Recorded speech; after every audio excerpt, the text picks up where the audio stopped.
എല്ലാവർക്കും നമസ്കാരം. ഞാൻ ഇന്ന് പറയാൻ പോകുന്നത് കഴിഞ്ഞ വീഡിയോസിൽ പറഞ്ഞ കാര്യം തന്നെയാണ്, ദിഗ്ഗ്രഹയോഗം. അതിനെക്കുറിച്ച് തന്നെയാണ് പറയാൻ പോകുന്നത്. എന്താണ് ദിഗ്ഗ്രഹയോഗം എന്ന് പറഞ്ഞു കഴിഞ്ഞാൽ, രണ്ട് ഗ്രഹങ്ങൾ രാശിയിൽ എവിടെയെങ്കിലും ആചാര്യം പറഞ്ഞിരിക്കുന്നത് ഈ ലഗ്ന കേന്ദ്രങ്ങളിൽ 4, 7, 10 മാത്രമാണ് പറഞ്ഞിരിക്കുന്നത്. പക്ഷേ നമുക്ക് 12 രാശിയിലും ഗ്രഹങ്ങൾ യോഗം ചെയ്ത് കഴിഞ്ഞാൽ തന്നെയാണ് ഇത് പറയണത്. അപ്പോൾ അതിനെക്കുറിച്ച് കുറച്ച് കാര്യങ്ങൾ പറയാം എന്നാണ് ഞാൻ ഉദ്ദേശിക്കുന്നത്.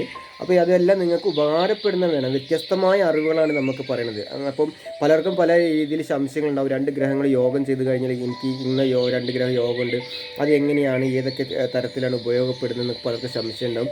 കാരണം നമ്മളിവിടെ വെറുതെ കുറേ തത്വങ്ങൾ, കുറേ സംസ്കൃതങ്ങളൊന്നും പറഞ്ഞത് കൊണ്ട് ആർക്കും ഒന്നും മനസ്സിലാകാൻ പോകുന്നില്ല. നമുക്ക് അടിസ്ഥാനപരമായിട്ട് നമുക്ക് മലയാളികൾക്ക് അല്ലെങ്കിൽ നമുക്ക് സാധാരണ രീതിയിൽ പെട്ടെന്ന് മനസ്സിലാവുന്ന രീതിയിൽ തന്നെയാണ് എൻ്റെ കാര്യങ്ങളൊക്കെ ഞാൻ അവതരിപ്പിക്കുന്നത്. കുറേ സംസ്കൃതങ്ങൾ പറഞ്ഞ് ഒരു സംസ്കൃതം തന്നെ പല അർത്ഥങ്ങൾ ആണ് പറഞ്ഞുകൊണ്ടിരിക്കുന്നത്. അതുകൊണ്ടാണ് ഞാൻ പറയുന്നത്. അപ്പോൾ അതുകൊണ്ട് നിങ്ങൾ കൂടുതൽ സപ്പോർട്ട് ചെയ്യണമെന്ന് പറയുന്നത്. കാരണം വെച്ചാൽ എന്നെപ്പോലൊരു യൂട്യൂബിൽ വരികയെന്ന് വെച്ചാൽ ഞാൻ ആദ്യമായിട്ട് യൂട്യൂബിലൊക്കെ ഇങ്ങനെ പ്ലാറ്റ്ഫോമിലൊക്കെ കയറി വരുന്നത്. കാരണം അതിൻ്റേതായ കുറച്ച് കുറവുകളും കാര്യങ്ങളും എനിക്ക് വലുതായിട്ട് നിങ്ങൾ നല്ല രീതിയിൽ തന്നെ ഒരു സംഭാഷണം, ഒരു സ്റ്റേജിൽ പോയിട്ട് സംഭാഷണം ചെയ്യുന്ന രീതിയിലൊന്നും എനിക്ക് അതിനുള്ള അറിവൊന്നുമില്ല. ഞാൻ പഠിച്ചെൻ്റെ ഗുരുനാഥൻ പറഞ്ഞു തന്ന കുറച്ച് അറിവ് യൂട്യൂബിൽ എടുക്കണം എന്നുള്ളൊരു എൻ്റെ ഒരു മനസ്സിൽ ആഗ്രഹം തോന്നിയതുകൊണ്ടാണ് ഈ യൂട്യൂബ് ചാനൽ തുടങ്ങിയിരിക്കുന്നത്. അപ്പോൾ നിങ്ങളെപ്പോലുള്ളവരൊന്ന് സപ്പോർട്ട് ചെയ്താൽ മാത്രമേ എനിക്കത് മുന്നോട്ട് പോകാൻ പറ്റുള്ളൂ. എൻ്റെ എന്താ പറയുക, എനിക്ക് ആകെ 100 സംതിങ് രൂപ കുറച്ച് സബ്സ്ക്രൈബർ മാത്രമേ ഉള്ളൂ. അപ്പോൾ നിങ്ങൾ തീർച്ചയായിട്ടും അത് സപ്പോർട്ട് ചെയ്യുക, അല്ലെങ്കിൽ ലൈക്ക് ചെയ്യുക, സബ്സ്ക്രൈബ് ചെയ്യുക എന്നൊക്കെയാണ് എനിക്ക് പറയാനുള്ളത്. കാരണം വെച്ചാൽ എനിക്ക് യൂട്യൂബ് പ്ലാറ്റ്ഫോമിലേക്ക് ഒരു സ്റ്റേജിൽ പോയിട്ട് സംസാരിക്കുന്ന പോലെയോ എൻ്റെ ഭാഗങ്ങൾ എൻ്റെ ചുറ്റും കളർഫുള്ളാക്കിയിട്ടൊന്നും സംസാരിക്കാൻ എനിക്ക് അറിയത്തില്ല. എൻ്റെ ഒരു ഞാൻ ഇരിക്കുന്ന സ്ഥലത്ത് അല്ല എൻ്റെ ചുറ്റുപാടുള്ള ആ ഒരു ഭംഗി നോക്കിയിട്ട് എനിക്ക് എടുക്കാൻ പറ്റുള്ളൂ. അതിൻ്റെ സൗകര്യം എനിക്കുള്ളൂ. അതുകൊണ്ട് നിങ്ങൾ എന്തായാലും അതും കേട്ടിട്ട് നിങ്ങൾ വീഡിയോസ് ഗ്ലാമറില്ല, അല്ലെങ്കിൽ ആൾക്ക് ഗ്ലാമറില്ല, വീഡിയോസ് ചുറ്റുപാട് ഇതില്ല എന്ന് പറഞ്ഞ് നിങ്ങൾ കാണാണ്ടിരിക്കരുത്. നിങ്ങൾ സപ്പോർട്ട് ചെയ്യാമെന്നാണ് എനിക്ക് പറയാനുള്ളത്. അപ്പോൾ കഴിഞ്ഞ വീഡിയോസിൽ പറഞ്ഞ കാര്യങ്ങൾ തന്നെയാണ് വീണ്ടും പറയാൻ പോകുന്നത്. കഴിഞ്ഞ വീഡിയോസിൽ ബുധനും വ്യാഴത്തിൻ്റെയും ബുധനും ശുക്രൻ്റെയും ആണ് പറഞ്ഞിരിക്കുന്നത്. അടുത്തത് ബുധനും ശനിയും യോഗം ചെയ്ത് കഴിഞ്ഞാൽ ഏറ്റവും അടിസ്ഥാനപരമായിട്ടുള്ളൊരു കാര്യമാണ് പറയുന്നത് കേട്ടോ. ശനിയും ബുധനും യോഗം ചെയ്ത് 2 ക്ലേബഗ്രഹം അല്ലെങ്കിൽ നപുംസഗ്രഹങ്ങൾ യോഗം ചെയ്ത് കഴിഞ്ഞാലുള്ളൊരു കാര്യമാണ് പറയുന്നത്. വളരെ ശ്രദ്ധയോടുകൂടി കേൾക്കേണ്ട ഒരു കാര്യമാണ് നിങ്ങൾ. അതായത് അത് ലഗ്നത്തിൽ മാത്രമല്ല, ഈ പറയുന്ന യോഗങ്ങൾ ലഗ്ന കേന്ദ്രമോ ലഗ്നത്തിലോ അല്ലെങ്കിൽ മറ്റ് രാശികളിൽ നിന്ന് തന്നെ എല്ലാ യോഗങ്ങളും അങ്ങനെ തന്നെയാണ് പറയുന്നത്. പക്ഷേ ആചാര്യം പറഞ്ഞിരിക്കുന്നത് ഈ കേന്ദ്രങ്ങളാണ് പറഞ്ഞിരുന്നത്. പക്ഷേ വ്യത്യാസമുണ്ട്. അത് നമ്മൾ മറ്റ് ഭാവങ്ങളും കൂടി കൂട്ടി ഒരു രാശിയിൽ നിന്നാൽ മതി. അതാണ് ദിഗ്ഗ്രഹ യോഗം. 2 ഗ്രഹങ്ങൾ യോഗം ചെയ്ത് കഴിഞ്ഞാലുള്ള കാര്യമാണ് പറയുന്നത്. അതായത് ബുധനും ശനിയും ലഗ്നത്തിൽ നിന്ന് കഴിഞ്ഞാൽ മലിന ശരീരനും പാവകർമ്മങ്ങൾ ചെയ്യുന്നവനും വിദ്യയും ധനവും സഹായവും ഇല്ലാത്തവനുമാകും. ആയുസ് ഭാഗ്യം കുറയും എന്നാണ് ആചാരം പറയുന്നത്. എന്നാൽ പിന്നെ ഒരു വ്യക്തത ജീവിതത്തിൽ ഉണ്ടാവത്തില്ല. എടുത്തുചാട്ടം, മുൻകോപം, അതേപോലെ തന്നെ ഒരു വ്യക്തി നമ്മൾ പറയുന്ന നല്ലതായാലും ചീത്തതായാലും പെട്ടെന്നുള്ള തീരുമാനങ്ങൾ എടുക്കുക, ഇതൊക്കെ ബുധനെ കൊണ്ട് സംഭവിക്കാം എന്നാണ് പറയണത്. അത് അവിടെ 2-ാം ഭാവം ഏത് ഭാവത്തിൽ വന്നാൽ നിൽക്കും. പക്ഷെ ആചാര്യം പറയണത് ഈ കേന്ദ്രങ്ങളിൽ നിന്നാലാണ് കൂടുതൽ പറയണത്. അത് 4-ാം ഭാവത്തിലായാലോ, ഇപ്പോൾ ഇടവൽ ലഗ്നത്തിൻ്റെ 4 എന്ന് പറയണത് ചിങ്ങൻ രാശിയാണ്. ആ ചിങ്ങൻ ലഗ്നത്തിൽ, അപ്പോൾ ആ ചിങ്ങൻ രാശി എന്ന് പറയുമ്പോൾ അത് ലഗ്നമായിട്ട് കണക്ക് കൂട്ടുക. അതിന് ഇടവൽ ലഗ്നത്തിൻ്റെ 4-ാം ഭാവം ചിങ്ങമാണ്. ആ 4-ാം ഭാവത്തിൽ നിന്ന് കഴിഞ്ഞാൽ ബുധനും ശനി നിന്ന് കഴിഞ്ഞാൽ അന്നപാനാദികൾക്ക് വിഷമിക്കും. അതായത് വെള്ളത്തിനും അന്നത്തിനും ബുദ്ധിമുട്ടുണ്ടാക്കാം. അതേപോലെ തന്നെ ബന്ധുക്കൾ ആയിട്ട് വലിയ സുഖക്കുറവുള്ള ബന്ധുക്കളായിട്ട് എപ്പോഴും അകൽച്ചയുള്ളവർ, അല്ലെങ്കിൽ അതിനുള്ള സുഖം കിട്ടാത്തവനായിരിക്കാം. അതേപോലെ തന്നെ വിവേകരഹിതനും സ്വജനങ്ങളും വെച്ച് ധികൃതനും സ്നേഹമില്ലാത്തവനും പാവകർമ്മം ചെയ്യുന്നവനും, അതായത് സ്വജനങ്ങളായിട്ടൊക്കെ ഒരു വെറുക്കുന്നവനും പാവകർമ്മങ്ങൾ, ഇത് ഈ ആഭിചാര കർമ്മങ്ങൾ, ദുഷ്കർമ്മങ്ങൾ, മറ്റ് നമ്മൾ പറയുന്നില്ല ഇപ്പോഴത്തെ അങ്ങനെയുള്ള ഈ പാവകർമ്മങ്ങളൊക്കെ മറ്റുള്ളവർ ഇതൊക്കെ ഇറിറ്റേഷനൊക്കെ ചെയ്തിട്ട് മറ്റു രീതിയിലൊക്കെ പോയി അനാവശ്യ കാര്യങ്ങളൊക്കെ ചെയ്യുമെന്നാണ് ഈ ശനിയും ബുധനും 2 കേബിളഗ്രഹങ്ങളാണ്. അതായത് അതാണ് പറഞ്ഞത്, ഈ 2 യോഗം ചെയ്ത് കഴിഞ്ഞാൽ ജീവിതത്തിലൊക്കെ ഒരു വ്യക്തത ഉണ്ടാവില്ല. പെട്ടെന്നുള്ള തീരുമാനങ്ങൾ എടുക്കുക, അതിലൂടെ പ്രശ്നങ്ങളൊക്കെ സ്വയം വരുത്തി വെക്കുക എന്നൊക്കെ പറയാറുണ്ട്. അടുത്തത് 7ാം ഭാവത്തിൽ നിന്ന് കഴിഞ്ഞാലോ, 7ാം ഭാവത്തിൽ നിന്ന് കഴിഞ്ഞാൽ പ്രഭുക്കന്മാരുടെ ഭൃത്യനാകും. അവിടെ ഗുണമായിട്ട് പറയുന്നത് പ്രഭുക്കന്മാരെ ഭൃത്യനാകും, അവരുടെ കീഴിൽ ജോലി. അത് നല്ലതെന്ന് പറയുന്ന ഗുണദോഷമാണ് പറയുന്നത് വെച്ചോളൂ. കേരളത്തിലെ പ്രഭുക്കൾ, വലിയ ഉന്നത അധികാരികളുടെ അതായത് ഭൃത്യൻ എന്ന് വെച്ചാൽ നമ്മൾ എന്താ പറയുക, അടിമ എന്ന് വിചാരിച്ചോളൂ, അടിമയാകും. അറിവ് കുറയും, അതായത് അറിവ് കുറവായിരിക്കാം. നമ്മൾ പറയില്ലേ ചില കാര്യങ്ങൾക്ക് ഈ വിദ്യാഭ്യാസം ഇല്ലാത്ത ചില ആൾക്കാർ പറയും തനിക്ക് വിദ്യാഭ്യാസമില്ലടോ, അതിൻ്റെ അറിവ് കുറച്ച് കുറേ, എന്ത് പറഞ്ഞാലും തനിക്ക് മനസ്സിലാവില്ല എന്ന് പറയാറില്ല. അപ്പോൾ അതിൻ്റെ ഒരു കാര്യങ്ങൾ പറയുന്നത്. അതിൽ പരോപകാരം ചെയ്യും, അതെല്ലാവർക്കും സഹായങ്ങൾ ചെയ്യുന്നതായിരിക്കും പറയണത്. സഞ്ജന സങ്കർവം ഉണ്ടാകില്ല, അതായത് ജനങ്ങളുമായിട്ടൊരു കമ്മ്യൂണിക്കേഷൻ കുറവായിരിക്കാം.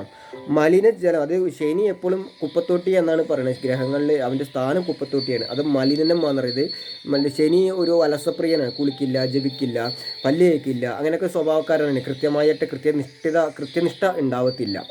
അതേപോലെ കളവ്, അതായത് ലോകത്ത് സകലമാന തെറ്റുകളും ചെയ്തിട്ട് ഞാൻ നല്ലവനായി എന്ന് നടിക്കും. അതൊരു ശനീൻ്റെ ഒരു സ്വഭാവമാണ്. എന്നാൽ ഞാൻ നല്ലവനല്ല എന്നുള്ള, ഞാൻ ചെയ്ത് തെറ്റാന്നുള്ള ആൾക്ക് അറിയുകയും ചെയ്യാം. പക്ഷേ മറ്റുള്ളവർ പിടിച്ചു നിൽക്കണ്ടേ. ഇതാണ് ശനി ബുധന് യോഗം ചിന്തിച്ചത്. പക്ഷേ 10ാം ഭാവത്തിൽ നിന്ന് കഴിഞ്ഞാലോ, 10ൻ്റെ കാരകനാണ് ശനി. നോക്കിക്കോട്ടോ, 10ാം ഭാവത്തിൽ നിന്ന് ശത്രുക്കളെ എല്ലാം ജയിക്കുമെന്നാണ്. 10 നല്ല കാര്യങ്ങളാണ് പറയുന്നത്. സ്വജനങ്ങളും ബന്ധുക്കളും സുഹൃത്തുക്കളും ഉണ്ടാകും 10ാം ഭാവത്തിൽ. അത് 10ാം ഭാവത്തിൽ നിന്ന് കഴിഞ്ഞാൽ ഗുണമാണ്. ഗൃഹോപകരണങ്ങൾ ലഭിക്കും, ദേവൻ്റെ ആരാധന ചെയ്യും, ഉത്തമ ജനങ്ങളെ പൂജിക്കും. 10 നല്ല ഇവിടെ. അപ്പം 4, 7 ലഗ്നം, ഈ ഭാവങ്ങളിലാണ് ഇത്ര ദോഷം പറഞ്ഞത് ലഗ്നത്തിൽ വരുമ്പോൾ. പക്ഷേ 10ാം ഭാവത്തിൽ നല്ല രീതിയാണ് പറയുന്നത്. കാരണം 10ാം ഭാവം കർമ്മഭാവമാണ്, 10ൻ്റെ കാരകനാണ്. അടുത്തത് പറയുന്നത് വ്യാഴവും ശുക്രനും ആണ് പറയാൻ പോണത്. വ്യാഴവും ശുക്രനും ദിക്ഗ്രഹ 2 യോഗം ചെയ്ത് ഒരു രാശിയിൽ നിന്ന്, അത് ലഗ്ന കേന്ദ്രമോ രാശികളോ ആയിരുന്നു കഴിഞ്ഞാൽ, അത് ലഗ്നത്തിൽ നിന്ന് കഴിഞ്ഞാൽ ഉന്നത അധികാരിയും ഗുരുവിൻ്റെ ഉപദേശവും ലഭിച്ചവനും ഉന്നത കുലത്തിൽ ജനിച്ചവനുമാകും. രാജ്യത്തുല്യയും പ്രഭാവവും ഭവിക്കും. പ്രഭ എന്ന് പറയുമ്പോൾ നല്ല പ്രസക്തി എന്നാണ് എനിക്ക് ഉദ്ദേശിച്ചാൽ മതി. അത് 4ാം ഭാവത്തിൽ നിന്ന് കഴിഞ്ഞോ, 4ാം ഭാവത്തിൽ നിന്ന് സകല ശത്രുക്കളെയും പരാജയപ്പെടുത്തും.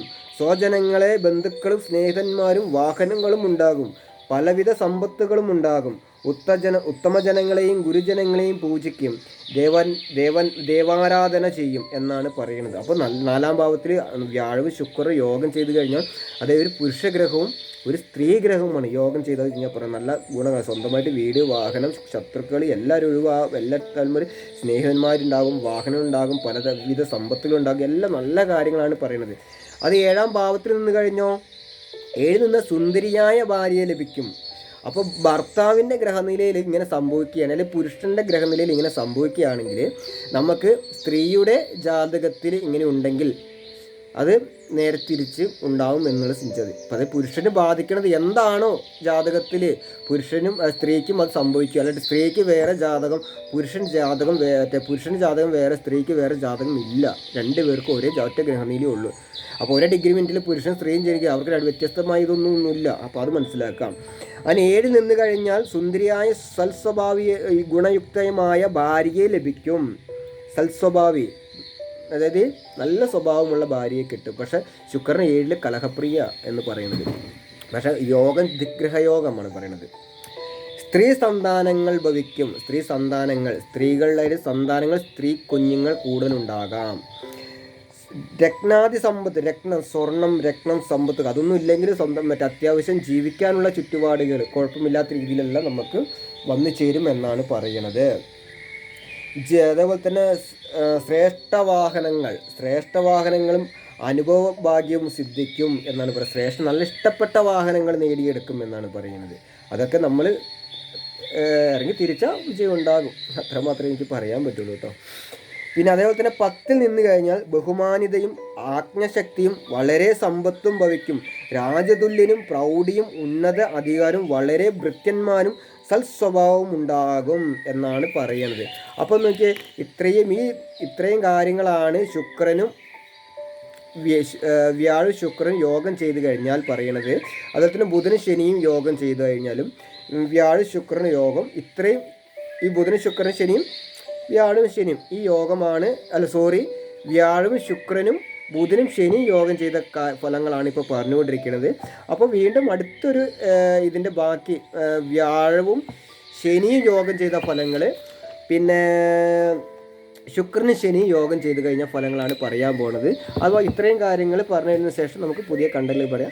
അപ്പോൾ വീണ്ടും പറയണു, എല്ലാവരും സപ്പോർട്ട് ചെയ്യുക. എല്ലാവരും നമ്മളുടെ ബാക്ക്ഗ്രൗണ്ടോ നമ്മളുടെ ചന്തൊന്നും കണ്ടിട്ട് നിങ്ങൾ തിരിഞ്ഞു പോകരുത്. നമുക്ക് പറ്റുന്ന പോലെ ഉള്ള ഒരു വീഡിയോസാണ് ചെയ്യാൻ ഉദ്ദേശിക്കുന്നത്. അപ്പോൾ എല്ലാവരും സപ്പോർട്ട് ചെയ്യുക, അനുഗ്രഹിക്കുക. എൻ്റെ ഗുരുനാഥൻ പറഞ്ഞ അറിവുകളൊക്കെ തന്നെയാണ് ഞാൻ പറഞ്ഞുകൊണ്ടിരിക്കുന്നത്, വ്യത്യസ്തമായ അറിവുകൾ.